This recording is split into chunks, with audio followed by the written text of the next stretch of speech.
The wind was a dying animal scratching at the timber walls of the Blackthorn Hollow trading post. It howled through the passes of the Montana Territory, a late winter curse in the year 1886. The ground was a canvas of uneven frozen snow, and the mud beneath it cracked like brittle glass under my boots. I dismounted from my mule, a worn-out creature breathing in short, desperate bursts, its hooves caked with frost. My coat, patched at the shoulders, flapped around my legs as I made my way across the yard, squinting against the raw cold. I hadn't come for warmth. I hadn't come for company. I had come for a horse, a single animal strong enough to pull what was left of my family's world out of ruin. My world felt as barren as the land around me, a landscape of frozen grief and endless back-breaking work. Inside the trading post, the fire was a sad, low thing, and the air was thick with the sharp tang of whiskey lye soap and old hides. I kept my words few, trading a sack of grain and a strip of salt pork for what I needed, then followed the grizzled owner out to the back pens. Not much left, he grunted, his cold, cracked hands fumbling with a latch. Folks been desperate since the storm. Only got a couple half-broke geldings and a swayback sorrel. None of 'em much for pulling. I nodded, stepping past the gate. My eyes, weary from seeing too much death, scanned the pens. They passed over the gaunt bodies of the horses, their ribs like fences under thin hides, their legs too lame, their spirits too wild. My heart, heavy with 1,000 quiet losses, sank a little further. There was nothing here. I turned to leave, and then I saw her. Not in the first pen, not where a horse should be. She was in a small livestock stall, tethered by a rusted iron chain looped loosely around her ankle. The chain's end was knotted to a rotting fence post. A human being. Her coat was nothing more than a feed sack, her dress tattered above the knees, leaving her legs bare and a sickening shade of blue.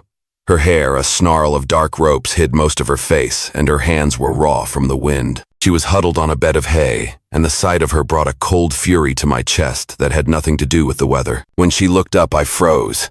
Her eyes were the color of river stones, clear, gray, and wide.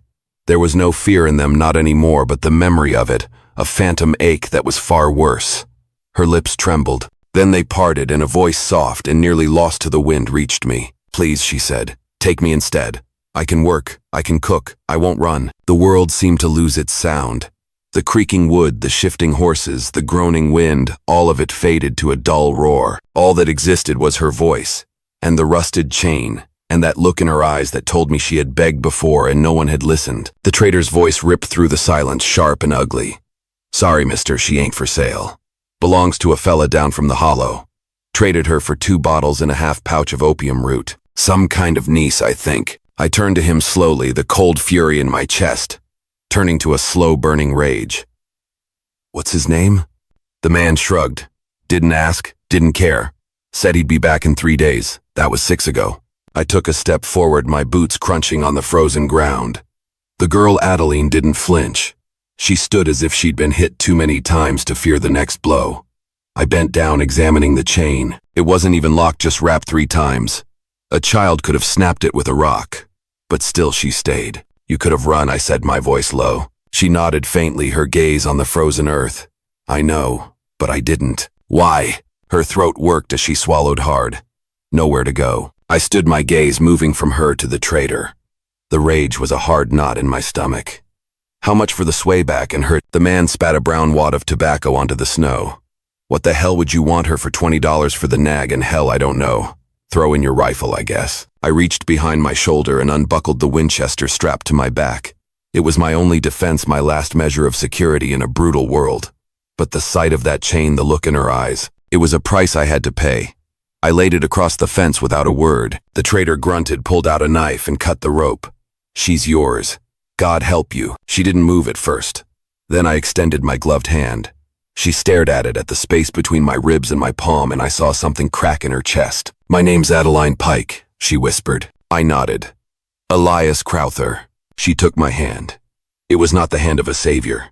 It was the hand of a man who'd buried his brother, dug graves in frozen ground, and built fences alone until his fingers bled.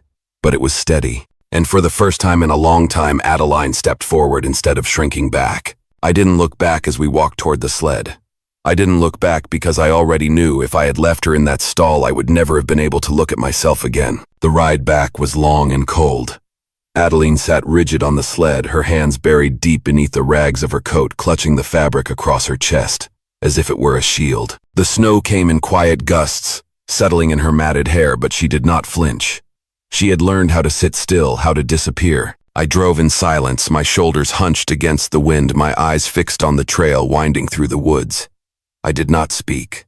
I did not glance back. And for that, Adeline was strangely grateful. I could feel her fear without seeing it, a palpable thing in the air between us.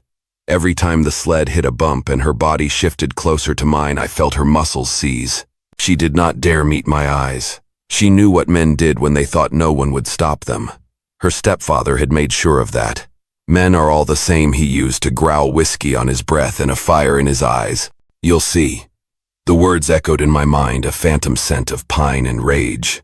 I knew her past was an open wound, and I was just another man, another variable she couldn't trust. By the time we reached the ranch, dusk had painted the mountains in bruised blue and ash gray. The house was small but solid, weathered pine siding, a chimney curling smoke into the slate sky, and a stable to the side where my one remaining horse whinnied at our approach. I jumped down first and tied the mule. Then I turned and held out a hand. Adeline stared at it, her body refusing to move. I didn't force her. Instead, I walked to the door, pushed it open, and stepped inside. The fire crackled faintly from within. She followed slowly, gripping her sleeves tight, her fear a shadow in the doorway. The warmth of the cabin hit her like a wave, and for a moment I saw a flicker of something new in her eyes. Inside the cabin was modest but clean. A wooden table, a small stove shelves lined with jars of beans and flour. A single cot by the wall, and beside it another bed, smaller, freshly made with a folded quilt at the end. I had built it years ago for my brother when we first arrived. The memory of it was a dull ache. It had sat empty for too long. That one's yours, I said, my voice rough but low. Adeline blinked. I moved past her, lifted the lid off the kettle, and stirred whatever was simmering inside. She stood still in the doorway, a ghost in my home, unsure whether to step forward or run. You hungry? I asked. She nodded. I ladled soup into a dented tin bowl and set it on the table. Then I grabbed another and did the same for myself. No words, no permission asked. I sat down, back straight, spoon clutched tight like a weapon. My eyes were fixed on the flames, not her. I could feel her gaze on me, searching, questioning, waiting for the other shoe to drop. After the soup, she pulled her coat tighter, wrapping herself like a ghost. Her body still braced for hands that never came. I stood, placed another log on the fire, then turned to her. No one touches what ain't theirs, I said quietly, the words a promise I was making to both of us. And you ain't anyone's. Adeline's breath caught. She stared at me, the words sinking in. I didn't smile, didn't move toward her, just walked to the cot and lay down facing the wall. She sat for a long time, her hands frozen around the rim of her empty bowl. Her heart beat too fast, her stomach churned with something unfamiliar. Not fear, not quite. She stood, walked to the corner where the other bed waited, and sat on the edge. Her body shook, not from cold but from memory. From years of being looked at like something to be bought, owned, broken. Tears came quietly. She buried her face in the quilt, too afraid to sob aloud but unable to stop the wet trembling. I lay there listening, a stone carved out of helplessness and resolve. For the first time in years, someone had set a boundary. Not a threat, not a demand. A line drawn clear in the snow. Adeline cried until the fire burned low and her breath slowed. And still I did not come near. I did not watch her. I simply let her be. And for the first time I began to believe maybe she was not something ruined. Maybe she was someone still worth protecting. The snow never stopped falling. Not completely. Some mornings it came soft as breath, a quiet dusting. Other days it howled in sheets across the ridge, a white, endless presence that coated the roof, the fields, the fence rails. And somehow between the cold and the silence, Adeline began to live again. There was no schedule, no orders, no spoken promises, just days strung together by work and warmth and moments that stitched themselves into something like peace. I showed her how to stack kindling, how to coax a flame from damp tinder without smothering it. She learned how to strain broth, how to mend the leather tack when the stirrups cracked, how to shovel manure without gagging. She learned to carry water without spilling, to chop carrots even when her hands were shaking, and how to sweep the floor until the corners gleamed. We spoke little. I never asked about where she came from, never asked what the chain around her ankle had meant. I saw it, an ugly scar on her skin, but it wasn't my place to pry. In return, she did not ask about the scar across my collarbone, or why my eyes lingered on the mountains so long after the sun dipped behind them. We shared space like old wolves, cautious, distant, and yet somehow inseparable. If she fell asleep near the fire, I would pull a blanket over her without waking her. If I came in late from checking traps, she would set aside a portion of stew still warm. We took turns stoking the fire at midnight, refilling the water basin, locking the doors tight against wind and worse. One evening I woke to the sound of Adeline outside. It was late near midnight and the moon hung low behind the clouds. Through the frosted window I saw her kneeling in the snow near a thicket of pine trees. I held something in my hands, old faded familiar. My brother's hat. Straight at the brim, caved in at the crown. My hands were bare, the cold, a minor detail in the face of my grief. I dug a shallow grave with my hands, my knuckles slow and raw. I placed the hat inside, then sat back on my heels. My shoulders rose and fell once, then again. She couldn't see my face, but my body spoke for me. I stayed there a long time, just breathing. Then I stood and walked back toward the cabin. Adeline stepped away from the door before I could see her. The next morning she said nothing. Just before breakfast I stepped outside with a mug of water and walked barefoot across the snow. The cold bit my skin, but I did not care. I found the small mound where the snow had been disturbed and laid a single branch of dry mountain pine upon it, green, sparse, and fragrant. That night I found it, the small branch on the grave. I stood there for nearly 15 minutes. I didn't bend down, didn't touch the pine. I only looked. When I came inside, I did not speak. But the next morning, I handed her a new pair of socks. Wool thick patched, not bought but made. Adeline understood what they meant. She did not need to explain the pine branch, and I did not need to thank her for it. That was how we lived. In gestures and silences that said more than confessions in the firewood split evenly in the way. I always left a second spoon by the pot in how she swept not only the floor but the boots by the door. And slowly, without permission, the cabin became something more than shelter. It became ours. A storm came down from the hills like a curse, sweeping across the valley with a howl that sounded almost human.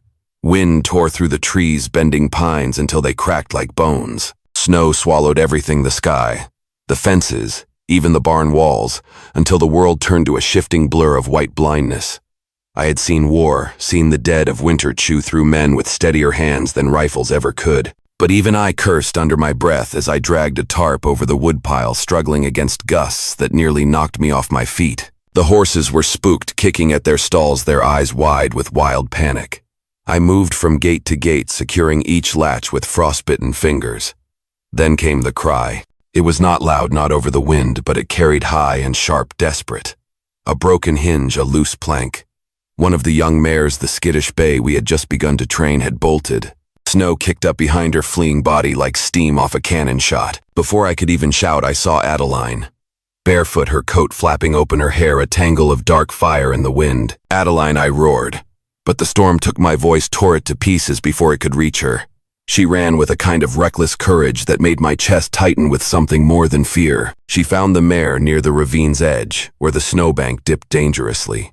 The horse's leg was caught in the twisted roots of a frozen shrub, its nostrils flaring with terror. Adeline dropped to her knees in the snow, whispering soft nonsense to calm the animal, pressing her body against its flank as if to shield it from the storm. Her hands bled where the branches scratched her. Her breath came in sobs, but she did not stop until the hoof was free and the horse could limp forward. By the time I reached them, both girl and animal were coated in ice. She collapsed before we reached the barn. I caught her mid-fall, lifting her into my arms with a shout that echoed uselessly into the wind. Inside the cabin, I moved with a ferocity that came from something deeper than panic. I stripped the soaked dress from her shivering body, wrapping her in every quilt and blanket I owned. I built the fire high until it roared. Herbs were boiled, mint, willow bark, and the last of my fever root stash. I mashed the roots with my bare hands, not caring when they stained my palms brown. Cloths were warmed and pressed to her skin. Broth spooned between chattering lips. Adeline burned with fever for 2 days. I did not leave her side. When her lips cracked, I touched them with honey on a ragged fingertip. When her body curled against invisible pain, I sat beside her, holding her hand not tightly but firmly like an anchor. I did not speak to God. I no longer believed in that, but I watched her chest rise and fall, counting each breath like a man who had seen too many stolen. And then at the quiet edge of the third dawn, Adeline opened her eyes. The fire had died low. Snow whispered against the window panes. I sat slumped in the chair beside her bed, my head bowed, my eyes closed, my hands still wrapped gently around hers. She stared at my hand, large, scarred still. I had not let go. Her voice, when it came, was dry as paper. Why did you really bring me here? I stirred. My eyes opened slowly, sleep still clinging to the edges. I looked at her, not surprised, not hesitant, just present, because I said, my voice rough but quiet. Something told me you weren't done being alive yet. No grand speech, no poetic reason. Just that. Adeline blinked. Tears pulled at the corners of her eyes and slipped down her cheeks into the wool pillow. They were not loud tears, not shaking ones, but deep, silent. The kind that come when someone finally says what your heart never dared believe. He thought she was still worth saving, still worth living for. I got up, stoked the fire, and placed another pot of herbs to boil. No more words, no request for thanks, just care.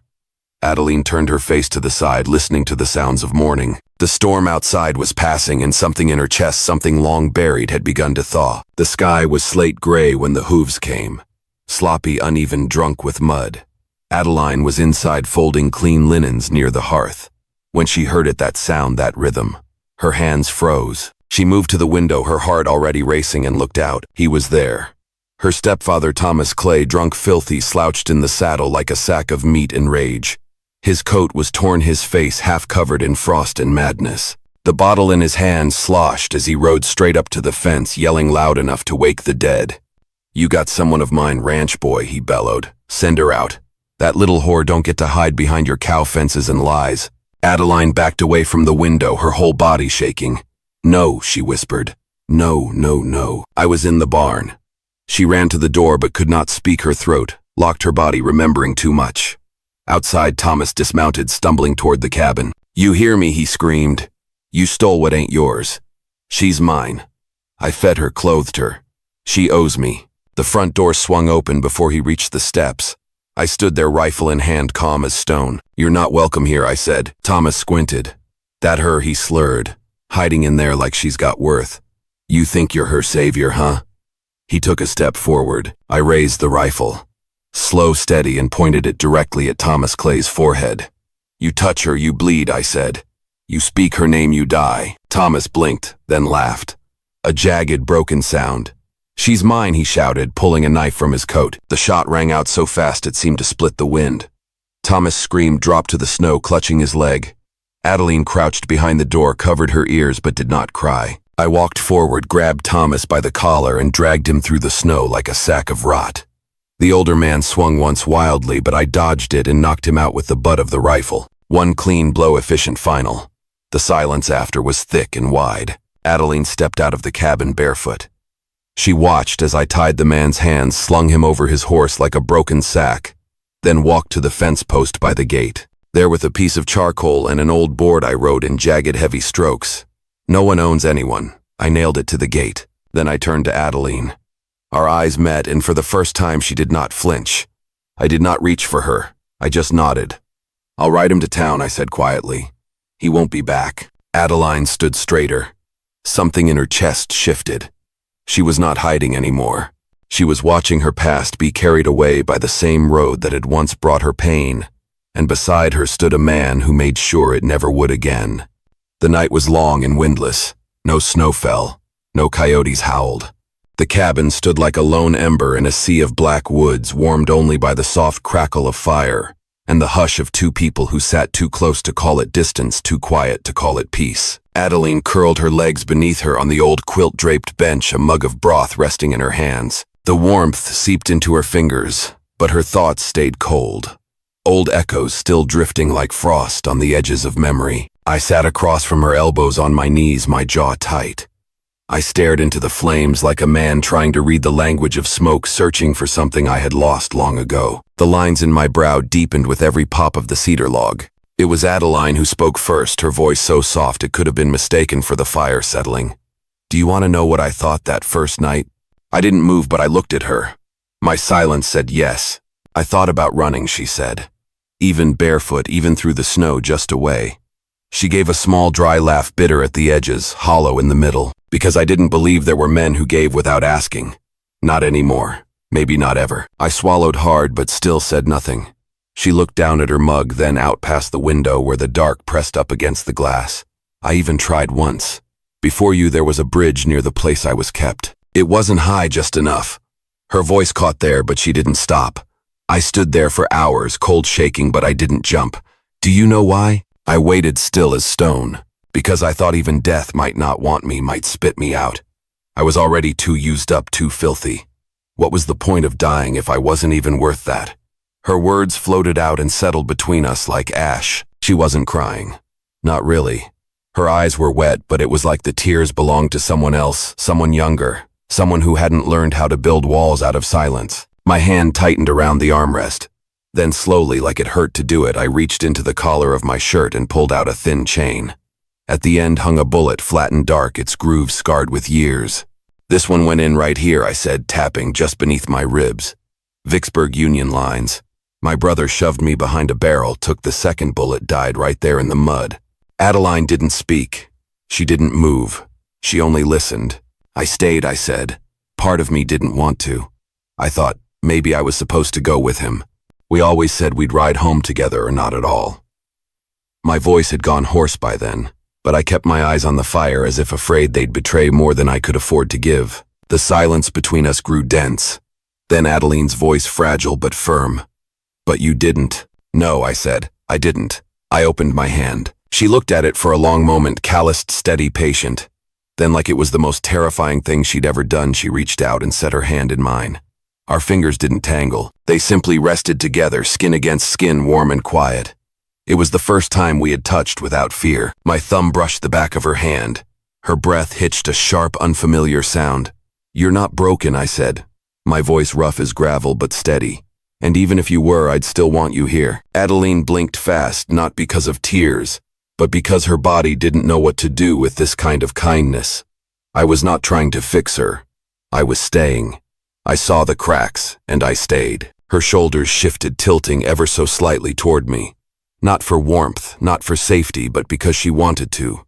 She wanted to be held not like a possession or a project or a prize, but like someone understood. I moved slowly, my arm coming around her shoulders, drawing her close in a way that asked nothing, promised only presence. She rested her head beneath my chin, and we sat that way for a long time. The fire kept burning low and steady. We were not healed. But we were here together, and for now that was everything. The snow melted in threads, not rivers. First the drips from the eaves, then the softening of the earth beneath my boots. By the end of March, patches of green pushed up between stones, stubborn and small but unmistakably alive. Adeline woke one morning to the sound of birds. Real birds, not crows or hawks, but the trill of a meadowlark. It made her sit up in bed, her heart oddly full, as if the song had been meant just for her. By midday, she was outside helping me hammer the frame for a new corral. The old one had collapsed under the weight of the storm like so many things that winter. Now, in the crisp, thawed light, we built again. Adeline wore one of my shirts tied at the waist. Her hair longer, now swayed in the wind, no longer matted or hidden beneath rags. Dirt smudged her cheek and she did not wipe it away. I watched her work, not to supervise, not out of suspicion, but with a quiet respect that only comes from having seen someone rise from near ruin and choose again and again to stay upright. She learned to ride that week. It was my idea. Every person should know how to move through this land on their own terms, I said, and she had nodded, though fear curled in her gut. But when she mounted the brown mare, her knees trembling, I stood beside her with one hand on the saddle horn, my eyes calm, my voice steady. You do not have to run anymore, I said. But if you ever want to, I want you to know how to run your way. She rode 10 feet that day, then 20. By the end of the week, she circled the pasture and laughed for the first time since she had come to the ranch. I left for town a few days later. Supplies, I said. Adeline offered to go, but I shook my head. Let me bring you something back, I said. Something that ain't food or firewood. I returned the next afternoon, dust on my coat, and something wrapped in flannel tucked inside my pocket. I did not hand it to her right away. I waited until sunset when we stood on the ridge behind the cabin, overlooking the pasture now glowing gold with new grass. Then I pulled out the bundle and placed it gently in her hands. She unfolded the cloth slowly. Inside was a silver hair comb, simple, elegant, etched with tiny wildflowers along the edge, worn in places but still gleaming. Adeline stared. She had never owned anything pretty, never owned much of anything that had not come from someone else's want or filth. I saw it in the general store, I said, my voice rougher than usual. It ain't new, but it's free. It's yours. No one ever paid for it with you. Her fingers trembled as she picked it up. The silver felt cool against her skin. She turned away slightly, ran the comb through her hair, and tucked a lock behind her ear. Then she looked at me. "I've never belonged to anything good," she whispered. Until now, I did not answer. I only looked at her with that same stillness, the kind that steadied storms. Together we stood as the sun dropped behind the mountains, casting long shadows and golden light across the land. We did not speak again that evening. But we did not need to. The spring wind came softer now, less bite, more whisper.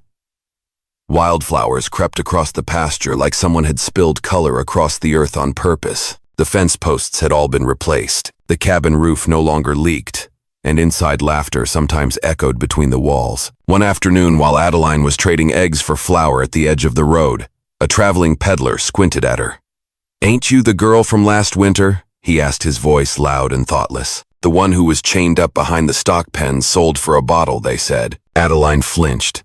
Not out of shame, but out of memory, that old cold sting. I was tying down sacks of grain nearby. I looked up slow and calm and spoke before she could. "She was I," said, my voice steady as stone. "Now she's my wife." The man blinked, muttered something, and walked off. Adeline stared at me. I didn't look at her, just kept tying the rope firm and sure, like I had simply said a fact of the world. That night, under the tall cypress near the hill behind the barn, we were married. No preacher, no witnesses, just Adeline in a dress she had sewn from flour sacks, and me in my cleanest shirt, my hair combed back for once. We stood beneath branches laced with new green leaves. The sky above us streaked with lavender and gold. Adeline took my hand first. "I don't have vows," she whispered. "Me neither," I said. "Just hands." We joined them. The horses watched from the fence line. The wind carried the scent of blooming sage and cedar. We kissed gentle shy, like it was still new, still delicate, but it was not afraid. Afterward, back at the cabin, Adeline slipped inside and placed something on the hearth. A letter folded clean, pressed flat, written in the quiet hours of her last night as a girl alone. I saw it, but did not touch it. She nodded toward it. "Read it when you want," she said, "or never." Later, while she was brushing her hair, I sat down and opened it. The ink was uneven, a little smudged at the corners, but the words were clear. "You didn't save me. You didn't rescue me. You stood still. You built something quiet and kind and strong and let it stay open until I stepped into it. You gave me space until I found myself worth saving. And now I want to build something with you. Not because I owe you, because I choose you." I read it twice. Then I folded the letter again and placed it behind the old stone on the mantel. That night I built a fire, not because it was cold, but because the light made the room feel more like home. And when Adeline sat beside me, her head on my shoulder, her hand finding mine, I knew something simple and eternal. This cabin was no longer just a shelter. It was a home tangible, no longer two people trying to survive. We were a family born not from rescue, but from choosing to stay. Every day after the fire still burned. But now it was not just for warmth. It was for beginning again. The story of Elias Crowther and Adeline Pike is more than a Western romance. It carries timeless lessons about dignity, healing, and the power of choice. Elias did not save Adeline with grand promises or fleeting acts of heroism.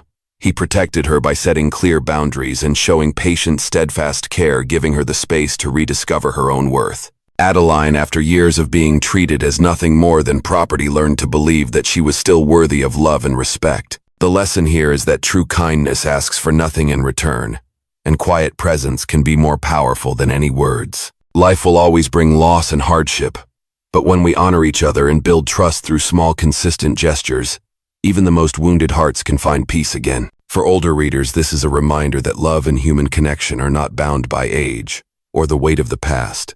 What matters is choosing to stay, to walk alongside someone, and to tend the fire that warms the home even while the wind still howls and the snow still falls outside.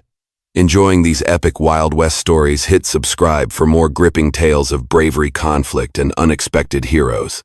Now tap the video on screen to experience a story with a twist you'll never forget.